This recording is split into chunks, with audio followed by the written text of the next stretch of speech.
I don't think they're going to be able to find anyone now without that vision. Yeah, I do agree there. It's gonna be tough for these supports, especially since this is an aggressive tri lane. Because they lack all that vision, they're gonna have to play a little bit more defensively. They're not gonna be able to put a lot of aggression on those supports who will be doing a lot of pulls, and that might mean quite a bit of farm denied on that slider. I mean, he's only sitting on 2 last hits at the moment. That's not very. Oh, top lane, we got a damage going on. The man fighting it misses one attack due to the laser. He's trying to block him. He's trying to juke him. He gets one auto attack, but not enough damage. A little bit unfortunate, but a nice play coming from Stan, knowing about that mischance on that laser, and that will save his life. Regeneration! Well played there by him, but still has to be very careful around in Invoker. Invoker can dish out a lot of damage, especially if he's gone for the cold snap, and Sunstrike, and that can be a lot of damage coming out very quickly if you can target him I should say place the Sunstrike correctly. Slap you all over the place. He'll make you. He'll be your pimp. He's your Mac Daddy. Pretty much. So we do have Tinker. He's back in lane. He's got a bottle. He's just couriering it away. I'm a little bit surprised the community haven't upgraded their courier yet. Oh, it's only just hit 3 minutes. What am I talking about? I'm getting too elitist at the moment, but both teams are just going to be waiting to upgrade their couriers, especially. I'm a little bit surprised still since they are faring the bottom lane. We do have a little bit of engagement. Nice disrupt. Sunstrike's going to come out way too late. Nice net coming out from Godot, holding the heroes in place, and the sprint will be able to get close enough. They do decide to disengage. They're not going to try to go any further there, and Godot just comes out and peeks his head around that corner, watching them rotate back out of there. And actually, they're going to go on. Shadow Demon, he could go down here, but he does get healed up. Do not have a Shadow Grave. He will be able to get on out of there quite easily, though. Very nice, very nice. And this is how Dazzle just really excels in these tri lanes. He's just able to keep heroes up so well, but also he's able to do a lot of damage with that heal as well. Yeah, not leveling the Shallow Grave this early, not too surprising. Since you're in an aggressive tri lane, the extra poison or the leveling poison touch does help you out, and they try to go on Godo again, but we'll see if he's able to get on out of there. And speaking of that aggression, nice net comes down by Goto. He does get disrupted in the middle of that perf. Sunstrike is not going to be timed right. Nice healing bomb coming out from the Dazzle. They're going to be chasing down Meepo. Meepo's going to be in a lot of trouble. Turn around, trying to chase away any form of aggression is risk, and he does save that Goto. So a lot of fighting coming down this bottom lane. Mid lane's a little bit passive. They're both sitting on roughly the same creep because 23 for the Pudge, 22 for the center. At top lane, we do have Tinker being cold slapped around the place.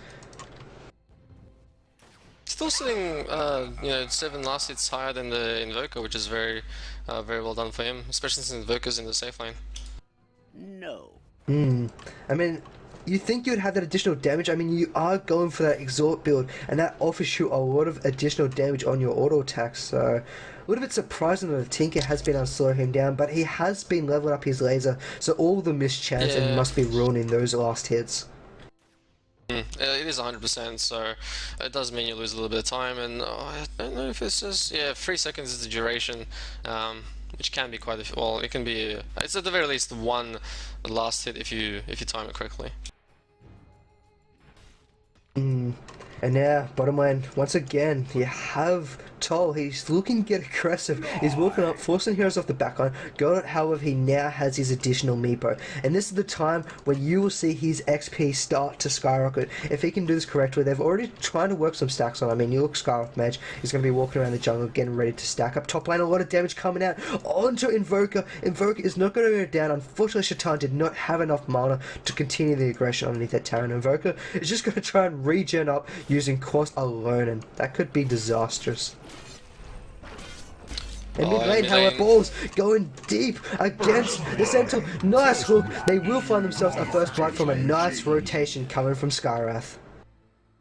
Yeah, I think that was just taking advantage of the lack of vision that TFA has. They know that they dewarded 2 of the wards, and he didn't even need a smoke or anything. He just stayed on the high ground until Sentinel got a little bit too close. There was a nice dismember there from Balls, and a very easy pick off there for them. You even had TFA even tried to rotate their supports. They wanted to make something happen in mid lane, and they had the same idea. Unfortunately, not going to happen. We do have Slaughter, however. He's watching the two Meepos walk around. He gets a nice stun off. They got a Sunstrike come down. Sunstrike does not land once again. Poof will get him out of there. The Centaur Stomp will miss one, but he does grab the second one. Nice heal bomb, and they will pick off the Meepo. So Meepo for the Centaur. I would count that as a worthy trade, even if it was a first blood. Actually, no. Meepo's playing the support role, isn't he? Never mind, forget that. Yeah, I gotta say that one in Ball's favour, especially considering how crazy Balls is on this pod. You really don't want to be giving him free kills.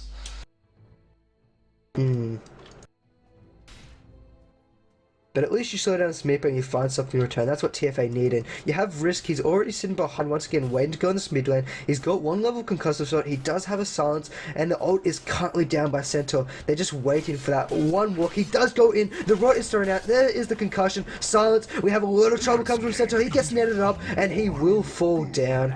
Nice kill coming out from Immunity, and a nice net coming out from Godot to make sure they could secure that kill. Dire's middle tower. Yeah, I is quite under like attack. how well Gerda was using one of the Meepos in bottom. I'm not sure if it was just to get a little bit of extra experience from the lane, and then you just moved one into mid just to ensure that no way Centaur can get on out of there. Extremely well played.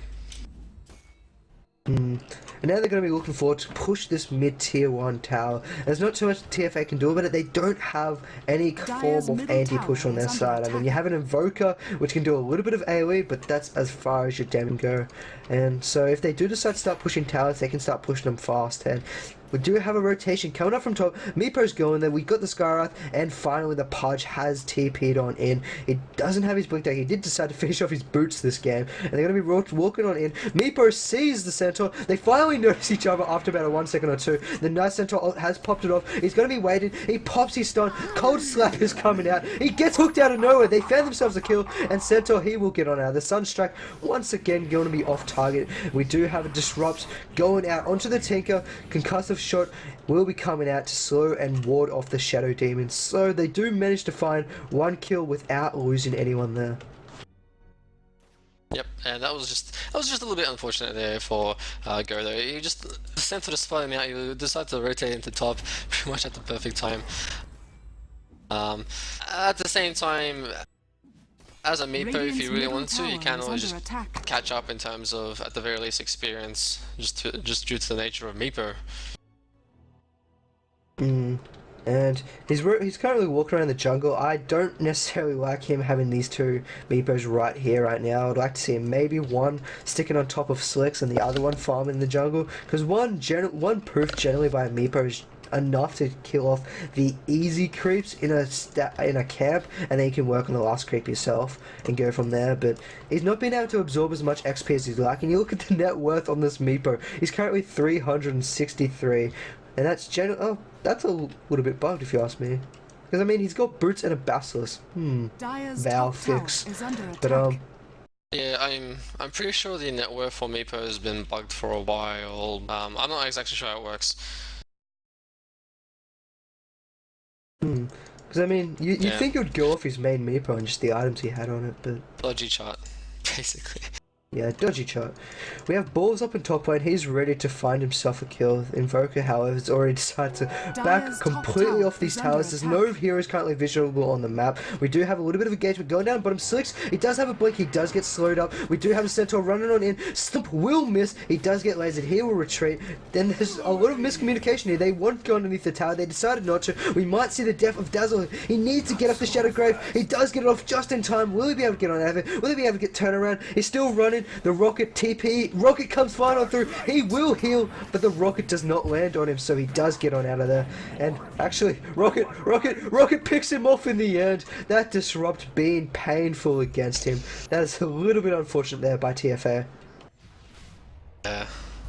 And we have Nice Snaggle. turnaround. He's in a lot of trouble. Jumps on in. They get a few little bit of burst damage, and he falls down. That's 2 kills that should not have gone the way of immunity there. And actually top lane. though. Hook into the nice Devour, but Meepo and that Dire's Earthbinds. bottom I tower is under don't think I've attack. seen him miss a single net this game. Yeah, has been really on top of his game there. And we were saying earlier how Dire's bottom Mipu tower can, is under really start to attack. catch up in terms of experience and stuff. Well, both Risk and Godo are sitting at level 7. Compared to the supports on the side of TFA, they're only at level 4, or both of them are level 4, so in terms of experience, they're certainly doing fine. Is this... Double damage. Is net worth? Okay, no, okay. Risk has dropped his arcane boots? I believe that is his arcane boots, because yeah, it is. Sorry, I just saw the net worth, just saw him be at the bottom of the net worth graph, and I was like, he wasn't there a second ago. What happened here? Yeah, when you pointed him out, what happened to his items? I was like, what, 300? And a hook from downtown, unfortunately does not land. Balls went for the hook in. Unicorn will be able to walk away there. He's going to start working towards that blink dagger. He desperately needs that blink dagger before Pudge can. Pudge has got a hook. Will he hook? No, he does not decide to hook. The haste will go towards that centaur water. It looks like they might start moving their push down into this bottom lane, and there was already a little bit of rotation coming from Balls, and Nepo's still working on it in this jungle. Yeah, he's just gonna get some nice farm. We have no idea how much farm really, because the net worth graph is not accurate. I'm actually curious to see if the net worth chart isn't accurate. I wonder if the gold difference graph is bugged in that sense as well. I'm not 100% sure on that one. Well, neither of us was watching that, and an easy kill going down to Slider on this bottom lane. Once again, overextended. They did have a ward down here, so they should have seen the Pudge rotation come on in, so it's a little bit strange that they decided to stay down there. And at top lane, however, we've got a little bit of initiation. Satan will fall underneath the hammer of Invoker. I think that could have been one of the first sunshots that landed in this game, and that does secure them the kill up at top. Yeah.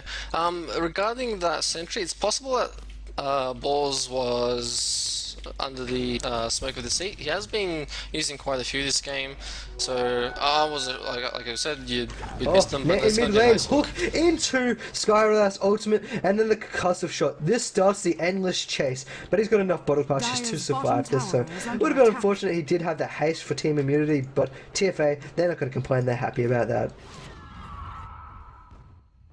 And Slick's decided not to go in on there, which is fine, considering he's able to do a little bit of damage onto this tower, get a little bit of farm, and I wasn't really sure where the allies from TFA were. They do have this ward in mid. I'm not sure if that spotted them out though of the rotation that were going down to help Centaur. It's possible that it did. And now TFA, this Invoker, he's decided to pick up a minus. I think he only recently picked up the minus, about a 11-minute minus or 12-minute minus, which is a little bit slow timing, especially on a safe lane hero, but he did have a lot of hassle against the Tinker.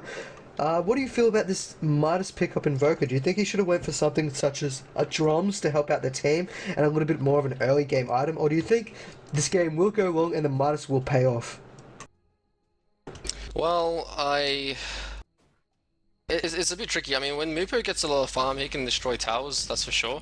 But that is usually not until like a later phase of the game. Considering he was a safe lane Invoker, I think the minus was pretty much to be expected from him, but certainly the drums would have been a better choice for the team fights. To me, this indicates that Invokers just wants to get as much farm as possible, and then not really engage in a lot of team fights unless he absolutely has to, in the case where towers are being pushed or something like that. And because Immunity don't really have a powerful tower pushing line up, at least not in the early stages of the game, it's not too bad. And See if it yeah, pays off. I definitely agree with you there, because I mean TFA, it looks like they're going to try and wait this out to the late game. I mean, they don't have the best team fights themselves. They've somehow managed to make these heroes look like absolute team fight heroes. You looked in that mid lane, you had the net hook and the Skyrath ult straight on the spot. It was just ridiculous timing from the heroes, but they're really the single target heroes. They're really this early mid-game aggression heroes. They don't really have that late game. They do have that rat Dota with the Tinker and Queen of Pain that does offer. In mid lane, we have a lot of damage coming out of center. Can we get the laser? The laser does pop off. We do see Queen of Pain picking off Slider down at bottom lane at the same time with the help of Balls, and they pick off two heroes on the map. And TFA, they look very segregated at the moment, and they're just going to continually get picked off. And He there's the needs some blink dagger vision. up on the Meepo. So he did skip the mechanism, and that blink dagger is going to be very helpful. It's gonna he's already not missing the earthbind the nets, and it's gonna mean that he can just jump in, proof on top of any enemy, and dish out a ton of damage very Dire's bottom quickly. tower is under attack. And now have a look at the network craft. The Invoker is Dire's sitting on top.